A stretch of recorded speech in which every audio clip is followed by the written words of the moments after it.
with his imitators often sound like an echo of the progressives they seek to replace.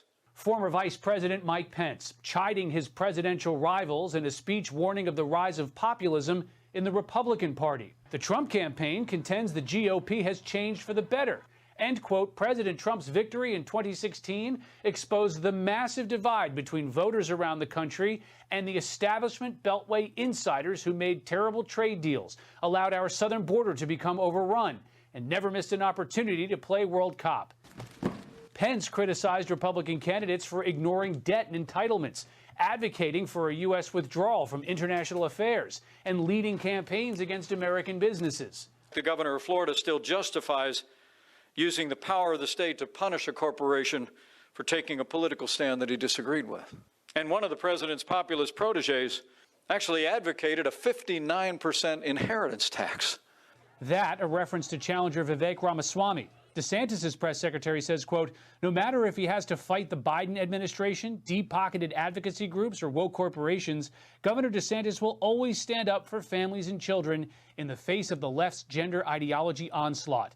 Nikki Haley's campaign manager piled on DeSantis and Ramaswamy, saying in a memo, quote, some run as Trump light, while others throw rocks at Trump to win points in the media. Ramaswamy accused Haley and Pence of comprising a misguided wing of the Republican Party. This foreign policy and military establishment, we have failed when it comes to homeland defenses. What's going on, everyone? It's Talks with Kenny here today, and I want to kind of give my commentary about this. Pence decides to criticize Republican candidates over the rise of populism in the GOP, and I don't think that's a bad thing. Like, honestly, the Republican Party has been out of touch with its voters for some time now, right?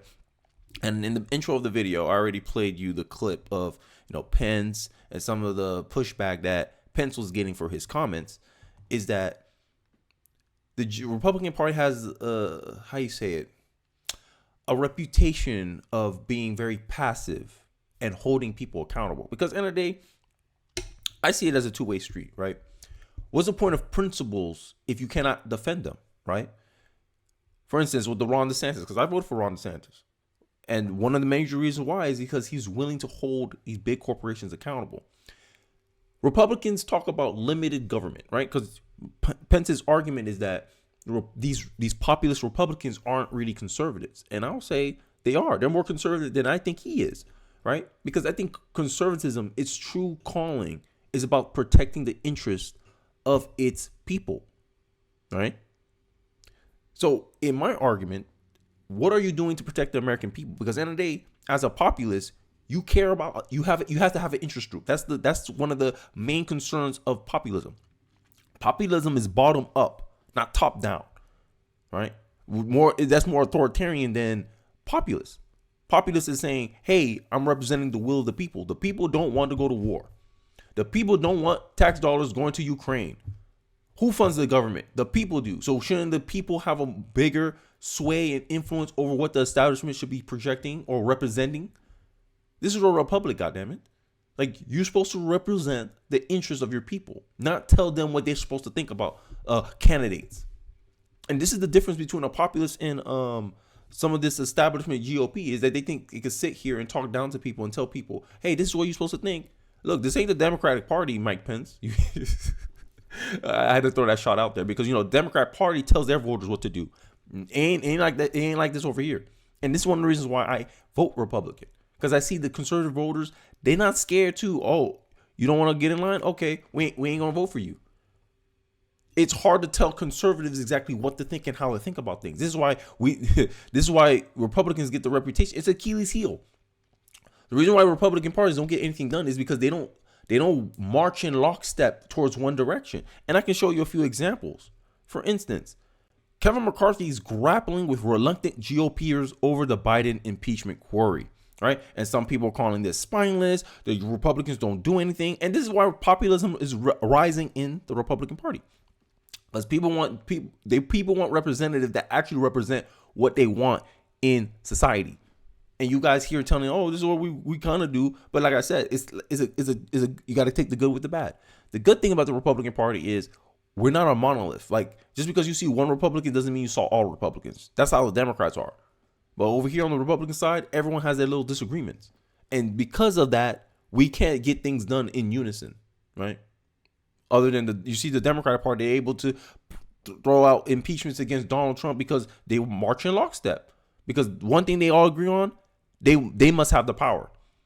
And I think what a lot of people on the GOP don't seem to want to understand is that your principles be damned sometimes. Like, you have to be willing to fight for them as well. Because if the other side is not willing to play by the same rules you are, you're leaving yourself at a mismatch. And what's the point of principles if you can't defend them?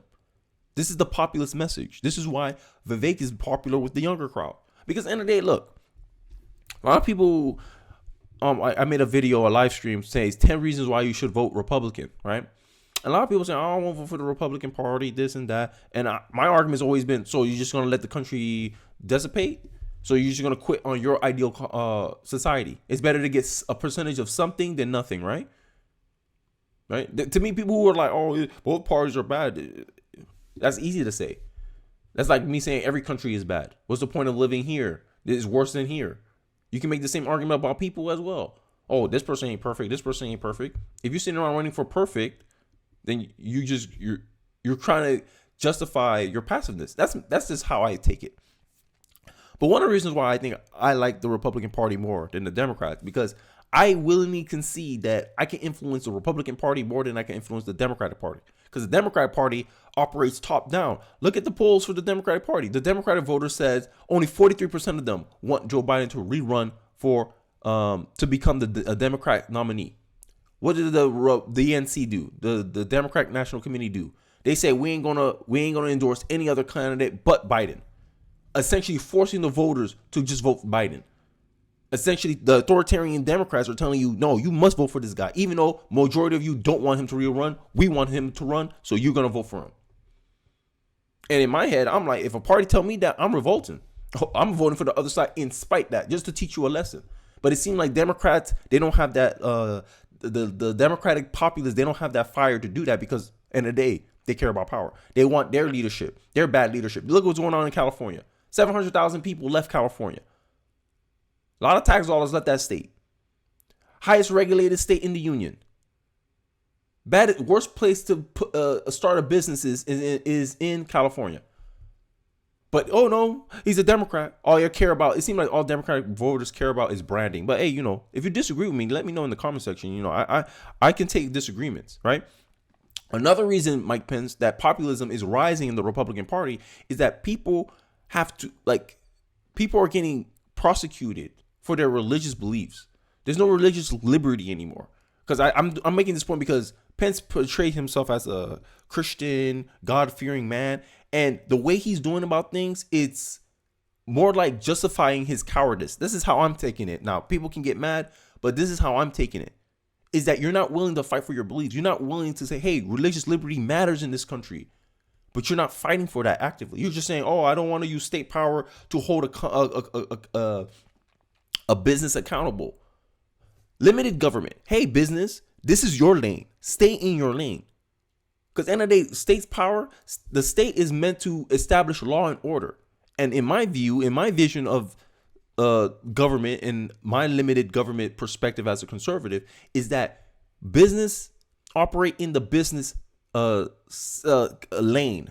For instance, you don't get in politically involved. This is why I'm against kind of big corporations, allowing big corporations to donate money to candidates, because you kind of intermingle the businesses. Now, if they're private citizens, let's say the CEO of that company wants to donate to your campaign, that's fine. But he can't use his company, his business, as a platform to push political speech, because that's not the business's job. We give the businesses too much limited liability for them to come in and do that. Right? If a business do something, it's separated from the personal person. Like the CEO, you can't sue the CEO, but you can sue the business. Even if the CEO has most of the money, you only can sue the business.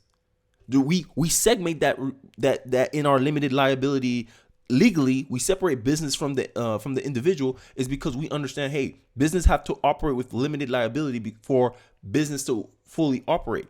But for that privilege, the expectation is that business only worry about making profits. Their fiduciary duty. That's why these things exist. But people don't have a deep understanding of why we structured businesses this way. Instead, we treat businesses more like people. But this platform, this entity here, has more influence, more power than an individual does in this country. But we won't let it's unfair advantage. And this is what DeSantis is kind of pushing back against on Disney, because these people could put their products and use their products as a means of coercion, but he don't notice it. Mike Pence don't notice it.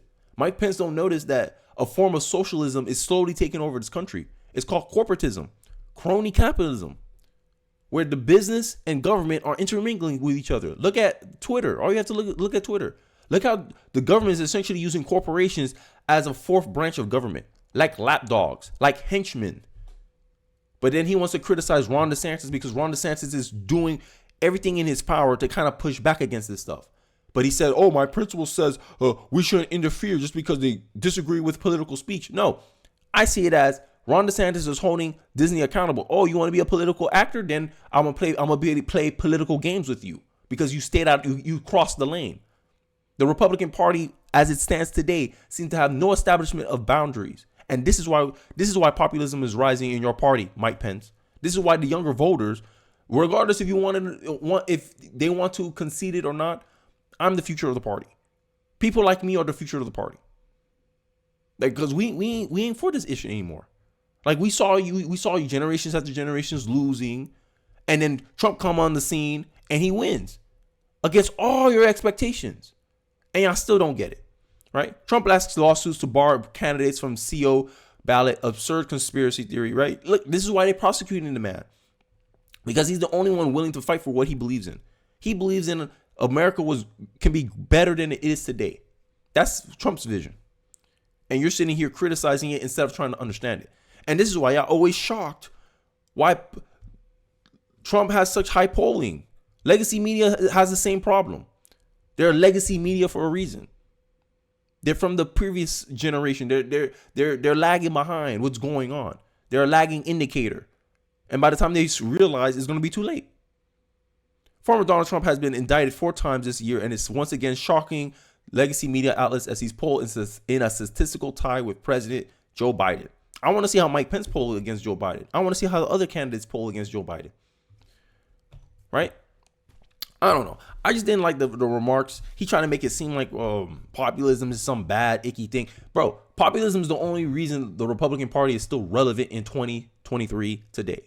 But that's just my thoughts. What do you guys think? Let me know what you're thinking in the comment section below. Don't forget to like, comment, subscribe. I really do appreciate you guys for watching to the end of the video. And I'll catch you guys on the next video. Peace.